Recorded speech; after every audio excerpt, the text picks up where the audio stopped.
Cannick is a political consultant. She's also an outspoken critic of the LAPD and Chief Charlie Beck. Well, now Cannick is suing Chief Beck and the department. It's over this arrest at a protest in downtown LA in 2014. Are we going to get that video? Cannick says it was payback for a stories that she wrote that embarrassed the department. All right, and there we have it there, the arrest of Jasmyne. This is back during the Ferguson time period when everybody was worried about that whole issue. All right, so in 2014, this is the arrest. Jasmyne Cannick is here with her lawyer, Robert Sanford Brown. And we invited the LAPD, by the way, to come by and also respond to this lawsuit that's been filed, but we have not yet received a response. Now, first thing, Jasmyne, let me just point out, we identified you as a political consultant, but in this incident in 2014, you were there as a journalist, you say. Right. So does that make a difference in terms of the veracity or the reasons for the arrest? I think it's like you said in your lead-in. You know, I've written a number of stories that have put Chief Beck in the hot seat, especially that one about the horse and his daughter.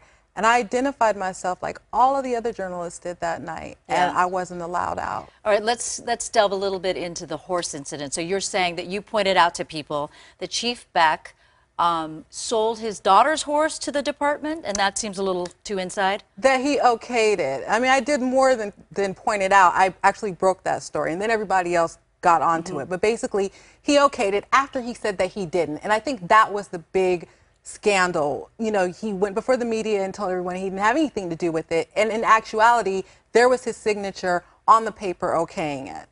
So you say that you saw him that night, that the two of you made eye contact, and that this sounds like he targeted you. That's your contention. You know, this is the thing. They knew, they meaning the 10th Ward, Chief Beck, knew that I was in that group of 180 people who were being kettled by the LAPD. You come into the middle of the street right near us, you have a press conference for the cameras that are there, and you're literally feet away from where we are. I mean, it says on my arrest paperwork, you know, that I was a reporter that night. That was my third night of reporting, actually, for one of the local radio stations. Early in the morning, you know, I would go down to the radio station and talk about all the things that had happened the previous night. Look, I'm very clear that Chief Beck doesn't like me. It's unfortunate, though, that you want to start targeting journalists and people who are critical of your leadership and now use your power to arrest them, have them spend a night in jail, spend thousands of dollars on attorney's fees. You know, lies were trumped up. They tried to say I was the leader of that protest. Were you the only journalist arrested that night? As far as I know, I think there were a couple of like community journalists, maybe some live streamers that were also arrested. But you have to remember, it wasn't just the arrest. You come back later and then say, well, we recognized her from TV and she was the leader of that protest. You're trying to now say that I'm a member of Black Lives Matter, I'm the leader of Black Lives Matter, all of which is not true. And we just showed some video of you at the police commission. So you've made yourself known to the chief and to the department that you are there to be a critic of them. Look, when Chief Beck first took office, I was one of the first people he sat down with and had an interview for the Los Angeles Sentinel, which I've written for years. Front page article. I don't think the chief wastes his time sitting down and talking to people who aren't reporters or journalists, who aren't going to further, you know, the department's sort of PR mission. And at the time, it was a less critical article. He had just come into office, talked about the promises he was making to the African American community. Well, here we are several years later. And yeah, I am a lot more critical, as I should be, of him, because we have seen his leadership. All right, let's bring Robert Brown in. Why a lawsuit, Robert? Well, we want to vindicate certainly Ms. Cannick's interest, and also just the principle that you don't get to